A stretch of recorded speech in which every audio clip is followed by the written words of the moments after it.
اعوذ باللہ من الشیطان الرجیم بسم اللہ الرحمن الرحیم ان الذین توفاهم الملائکۃ ظالمی انفسہم قالوا فیم کنتم۔ ٹھیک ہے، 25واں حکم ہے وجوب ہجرت سے متعلق کہ ابتدائی اسلام کے اندر فتح مکہ تک ہجرت جو تھی وہ لازم تھی۔ ٹھیک ہے، اس کے بعد ہجرت جو ہے نا وہ منسوخ ہو گئی۔ تو یہ اس زمانے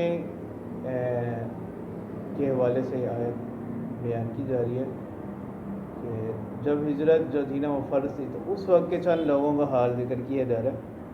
اور ویسے اب ہجرت جو ہے وہ اپنے لفظی معنی کسی چیز کو چھوڑنا، کسی سے علیحدگی اختیار کر کے دوسری جگہ چلے جانا، تو ہجرت کے درجات مراتب ہیں۔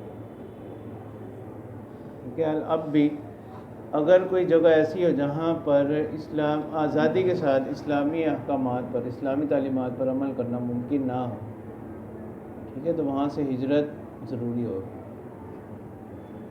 ٹھیک ہے، لیکن یہ تو اپنے اصطلاحی معنی میں نا، اپنے لفظی معنی کے اعتبار سے ہجرت، جیسے حدیث مبارکہ میں اللہ کے رسول صلی اللہ علیہ وسلم نے کیا کس کو بہترین ہجرت قرار دیا؟ المہاجر ما ہاجر ما نہی اللہ عنہ۔ مہاجر وہ ہوگا من ہاجر، جس نے ہجرت کی ما نہی اللہ عنہ، ان چیزوں سے جن سے اللہ تعالیٰ نے، یعنی گناہوں سے رکے رہنا، یہ بھی ہجرت کی ایک قسم۔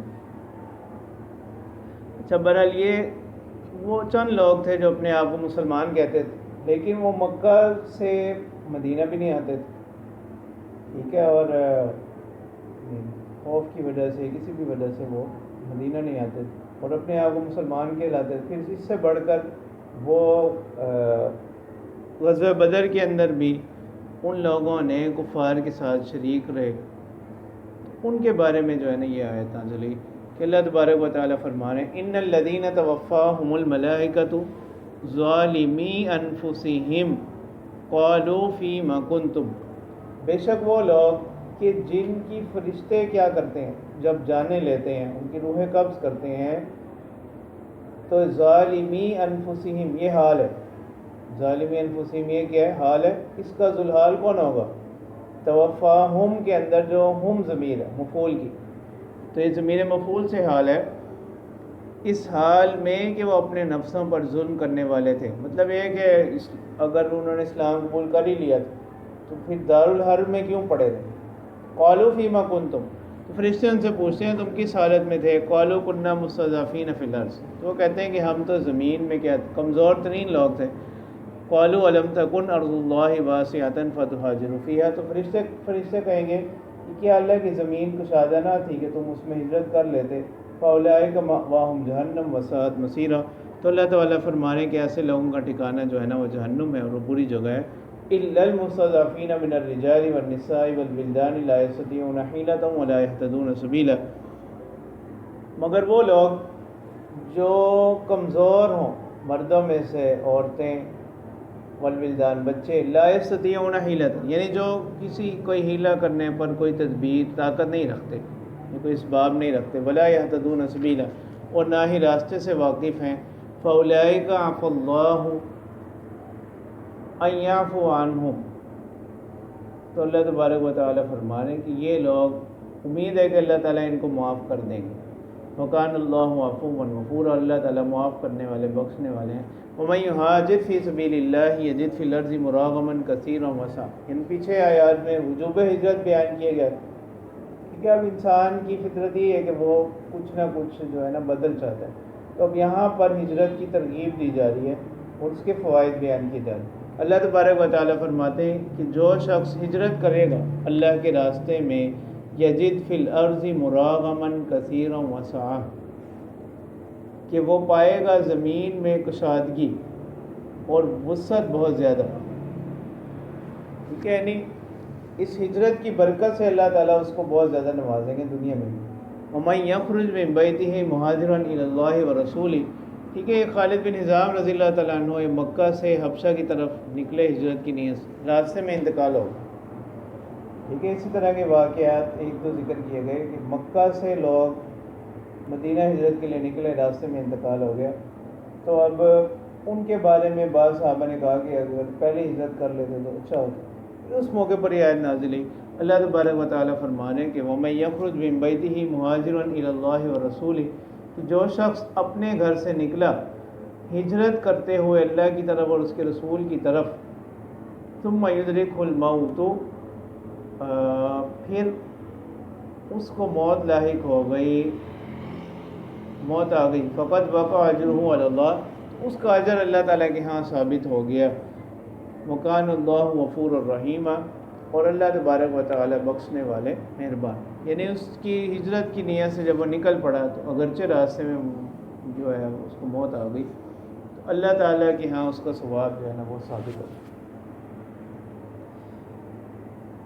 وَإِذَا ضَرَبْتُمْ فِي الْأَرْضِ فَلَيْسَ عَلَيْكُمْ جُنَاحٌ أَن تَقْصُرُوا مِنَ الصَّلَاةِ إِنْ خِفْتُمْ أَن يَفْتِنَكُمُ الَّذِينَ كَفَرُوا إِنَّ الْكَافِرِينَ كَانُوا لَكُمْ عَدُوًّا مُبِينًا.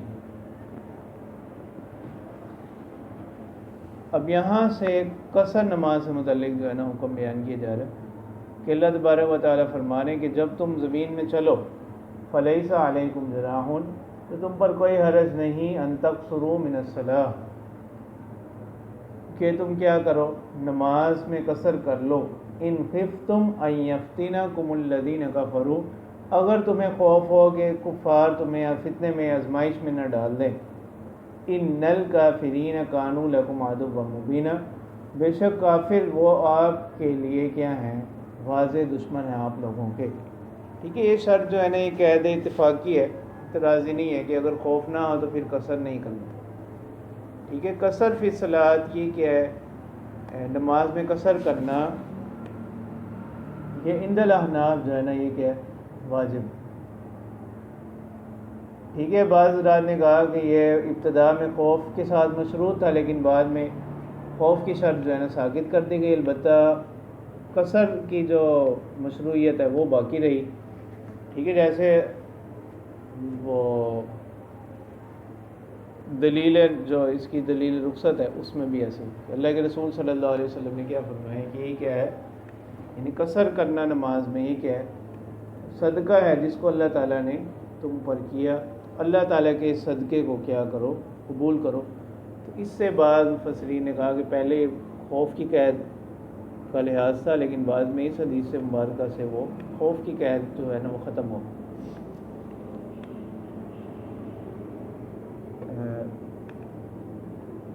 ٹھیک ہے، اب قصر نماز جو ہے وہ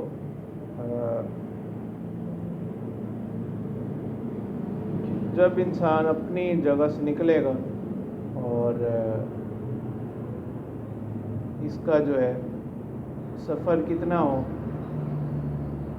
تقریباً جو ہے نا وہ 48 میل، ٹھیک ہے، یعنی 77 کے قریب کلومیٹر بنتے ہیں. اتنا سفر اگر ہو اور وہ تو یہ کیا بن جائے گا، مسافر بن جائے. ٹھیک ہے، پھر اس کی نماز جو ہے نا وہ قصر کی ہو، یعنی جب تک اس کی نیت کس کی نہیں ہوتی، اقامت کی نہیں ہوتی. باقی اس کے احکام تفصیلی جو ہے نا وہ فقہ کی کتاب میں. وَإِذَا كُنْتَ فِيهِمْ فَأَقَمْتَ لَهُمُ الصَّلَاةَ فَلْتَقُمْ طَائِفَةٌ مِّنْهُمْ مَعَكَ وَلْيَأْخُذُوا أَسْلِحَتَهُمْ فَإِذَا سَجَدُوا فَلْيَكُونُوا مِنْ وَرَائِكُمْ وَلْتَأْتِ طَائِفَةٌ أُخْرَىٰ لَمْ يُصَلُّوا فَلْيُصَلُّوا مَعَكَ وَلْيَأْخُذُوا حِذْرَهُمْ وَأَسْلِحَتَهُمْ وَدَّ الَّذِينَ كَفَرُوا لَوْ تَغْفُلُونَ عَنْ أَسْلِحَتِكُمْ وَأَمْتِعَتِكُمْ فَيَمِيلُونَ عَلَيْكُمْ مَيْلَةً وَاحِدَةً. اب یہاں سے جو ہے نا وہ کس کا بیان ہے، صلاۃ الخوف کا. ٹھیک ہے، یعنی پیچھے صلاۃ القصر کا بیان تھا، وہاں ضمن خوف کا تذکرہ ہے. اب یہاں آگے مستقل جو ہے نا وہ صلاۃ الخوف کا بیان. صلاۃ الخوف کیا ہے، یعنی اگر کوئی مطلب میدان جنگ ہو، دشمن کا خوف ہے، اس وقت جو ہے نا صلاۃ الخوف پڑھ جائے گی. یعنی دشمن کے ساتھ جنگ جاری ہے تو اگر ظاہر بات ہے سارا لشکر جماعت میں شریک ہو جائے گا تو ان کے ساتھ کون لڑے گا، تو پھر اللہ تعالیٰ نے صلاۃ الخوف کو جو ہے نا وہ کیا کیا، مشروع. ٹھیک ہے، اس میں دوسری ایک اہم بات یہ آج کل کے دور کے حوالے سے کہ حالت جنگ کے اندر بھی کیا ہے، نماز کی معافی نہیں، ٹھیک ہے، یعنی اس کی ترتیب اور حید تھوڑی سی بدل دی گئی، البتہ نماز کی فرضیت اور مشروعیت کیا رہی ہے، باقی ہے، ٹھیک ہے۔ تو حالت امن میں تو بطریق اولا کیا ہوگی، باقی ہو، ٹھیک ہے۔ عام حالات میں تو نماز کا طریقہ یہی ہو، جیسے نماز پڑھی جاتی ہے اکیلے یا جماعت کے ساتھ۔ اب حالت خوف کے اندر صلاۃ الخوف کے جو طریقے ہیں نا، وہ احادیث میں ایک طریقہ تو یہاں آیت میں آ رہا ہے، باقی طریقے احادیث سے ثابت ہیں۔ وہ کیا ہے، ایک طریقہ تو یہ ہے کہ امام پہلے ایک گروہ کو کیا کریں، ایک رکعت پڑھائیں، پھر وہ دوسری رکعت اسی وقت پڑھ لیں۔ امام صاحب نے ایک رکعت پڑھائی، پیچھے ایک گروہ نے ایک رکعت پڑھ لی، اب امام صاحب کھڑے ہو جائیں دوسری رکعت میں، اب یہ لوگ پیچھے اپنی دوسری رکعت خود مکمل کر کے چلے جائیں، ایک طریقہ تو یہ۔ پھر آگے اگلے لوگ آ جائیں اور وہ مطلب ان کی پہلی ہو جائے گی، امام صاحب کی دوسری، تو اس طرح پھر وہ اپنی بقیہ نماز پوری کریں، ایک طریقہ تو یہ۔ دوسرا طریقہ یہ ہے کہ امام ایک گروہ کو ایک رکعت پڑھائے، پھر وہ چلا جائے، پھر دوسرے گروہ کو دوسری رکعت پڑھائے، اور پھر ساتھ ہی یہ گروہ جو دوسری مرتبہ بعد میں ہے نا، یہ اپنی نماز مکمل کر لے، یہ اپنی نماز مکمل کر کے چلے جائیں، پھر وہ جو پہلے والا تھا وہ دوبارہ آ کر اپنی نماز کو کیا کریں، مکمل کریں، ایک طریقہ تو یہ۔ یعنی پہلا طریقہ کیا تھا کہ وہ ایک پہلا گروہ ادھر ہی اپنی نماز پوری کرے، امام انتظار کرتے رہیں۔ دوسرا طریقہ کیا ہوا کہ پہلا گروہ ایک رکعت پڑھ کر چلا جائے، دوسرا ہے وہ امام صاحب کی دوسری ہوگی، اپنی پہلی پڑھے، پھر ساتھ خود ہی اپنی دوسری وہ مکمل کر کے چلا جائے، پھر وہ پہلے والا واپس آئے۔ تیسرا طریقہ یہ ہے کہ پہلے دونوں گروہوں کو ایک ایک رکعت پڑھائی جائے، پھر پہلا گروہ آ کر اپنی رکعت مکمل کرے اور یہ چلے جائیں، پھر دوسرا آ کر جو ہے نا اپنی رکعت مکمل کرے، ٹھیک ہے۔ تو یہ تینوں طریقے جائز ہیں، حدیث سے ثابت ہیں، البتہ جو تیسرا طریقہ ہے نا یہ زیادہ افضل ہے، ٹھیک ہے۔ اس میں ایک تو کیا ہے، قرآن پاک کے بھی موافق ہے اور ترتیب کے اعتبار سے بھی یہ ترتیب کے بھی موافق، اس وجہ سے اس کو زیادہ افضل قرار دیا گیا۔ اب اللہ تبارک و تعالیٰ فرمانے وَإِذَا كُنْتَ فِيهِمْ فَأَقَمْتَ لَهُمُ الصَّلَاةَ، اور اے پیغمبر جب آپ ان کے درمیان ہوں اور آپ ان نماز کو قائم کریں ان کے درمیان، فَلْتَقُمْ طَائِفَةٌ مِّنْهُمْ مَعَكَ، ان میں سے ایک جماعت آپ کے ساتھ کھڑی ہو جائے، وَلْيَأْخُذُوا أَسْلِحَتَهُمْ، چاہیے کہ وہ اپنا اسلحہ بھی لے لیں، فَإِذَا سَجَدُوا فَلْيَكُونُوا مِن وَرَائِكُمْ، پس جب وہ سجدہ کر لیں، یعنی ایک رکعت مکمل ہو گئی، فَلْيَكُونُوا مِن وَرَائِكُمْ، وہ آپ سے پیچھے چلے جائیں، وَلْتَأْتِ طَائِفَةٌ أُخْرَىٰ لَمْ يُصَلُّوا فَلْيُصَلُّوا مَعَكَ، اب وہ جماعت ہے جس نے ابھی تک نماز نہیں پڑھی، فَلْيُصَلُّوا مَعَكَ، اور وہ کیا کریں، آپ کے ساتھ نماز پڑھیں، وَلْيَأْخُذُوا حِذْرَهُمْ وَأَسْلِحَتَهُمْ، یعنی اپنا اسلحہ اور بچاؤ کا سامان بھی لے لیں۔ وَدَّ الَّذِينَ كَفَرُوا لَوْ تَغْفُلُونَ عَنْ أَسْلِحَتِكُمْ وَأَمْتِعَتِكُمْ، یعنی صرف ایک ایک رکعت کا ذکر آ گیا نا، اور پھر بقیہ نماز اسی طریقے پر پڑھنی ہے جیسے نماز کا طریقہ ہے، ٹھیک ہے۔ یعنی اب دوسرا پہلے والا ہے پھر دوسرے والا ہے، یہ تیسرا طریقہ جو اس کا ذکر ہو۔ وَدَّ الَّذِينَ كَفَرُوا، اللہ تبارک و تعالیٰ فرما رہے ہیں کہ کافر لوگ تو چاہتے ہیں کہ اگر آپ لوگ غافل ہو جائیں اپنے اسلحہ سے، اپنے سامان سے، تو یہ آپ پر یکبارگی حملہ کریں، یعنی اکٹھے مل کر بڑا حملہ کریں۔ وَلَا جُنَاحَ عَلَيْكُمْ إِن كَانَ بِكُمْ أَذًى مِّن مَطَرٍ أَوْ كُنتُم مَّرْضَىٰ أَن تَضَعُوا أَسْلِحَتَكُمْ، اور آپ پر کوئی حرج نہیں کہ اگر کوئی تکلیف والی بات ہو بارش کی وجہ سے یا بیماری سے، أَن تَضَعُوا أَسْلِحَتَكُمْ وَخُذُوا حِذْرَكُمْ، کہ اپنا اسلحہ رکھ دو اور اپنے بچاؤ کا سامان رکھو پاس۔ ان اللہ اعد للکافرین عذابا مہینا، بے شک اللہ تبارک و تعالی نے تیار کر رکھا ہے کفار کے لیے ذلت والا عذاب، اہانت والا عذاب۔ فَإِذَا قَضَيْتُمُ الصَّلَاةَ فَاذْكُرُوا اللَّهَ قِيَامًا وَقُعُودًا وَعَلَىٰ جُنُوبِكُمْ۔ ٹھیک ہے، یہ تو نماز کی حالت ہوگی نا، نماز تو پڑھ لی،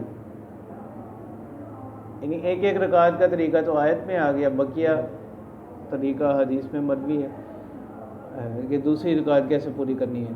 وہ جو تیسرے طریقے میں نے بتایا تھا کہ پہلا آ کر پہلے اپنی پوری کر لے، پھر دوسرا آ کر اپنی بقیہ رکعت پوری کر لے۔ یہ تو نماز کی بات ہوگی نا۔ اب اللہ تبارک و تعالیٰ فرمانے ہیں کہ اللہ کا ذکر جو ہے وہ تو ہر حال میں جاری رہنا چاہیے۔ نماز کی تو ایک خاص حیت تھی نا، اللہ تعالیٰ کے ذکر کے لیے کوئی خاص حیت، کوئی خاص کیفیت شرط نہیں ہے، وہ تو ہر وقت کیا ہو، جاری رہے۔ فَإِذَا قَضَيْتُمُ الصَّلَاةَ، پس جب تم نماز کو مکمل کر لو، فَاذْكُرُوا اللَّهَ، اللہ تعالیٰ کا ذکر کرو، قِيَامًا وَقُعُودًا وَعَلَىٰ جُنُوبِكُمْ، کھڑے بیٹھے اور اپنے پہلوؤں پر۔ فَإِذَا اطْمَأْنَنْتُمْ فَأَقِیمُوا الصَّلَاةَ، اور جب تم اطمینان میں آئے یعنی امن کی حالت میں آ جاؤ، فَأَقِیمُوا الصَّلَاةَ، تو اب نماز کو اپنے اصل مشروع طریقے پر ہی قائم کرو۔ إِنَّ الصَّلَاةَ كَانَتْ عَلَى الْمُؤْمِنِينَ كِتَابًا مَوْقُوتًا، بے شک نماز مومنین پر لکھ دی گئی، یعنی مقررہ وقت کے اندر، کہ اسی وقت میں اس کو پڑھیں۔ وَلَا تَهِنُوا فِي ابْتِغَاءِ الْقَوْمِ إِن تَكُونُوا تَعْلَمُونَ فَإِنَّهُمْ يَعْلَمُونَ كَمَا تَعْلَمُونَ۔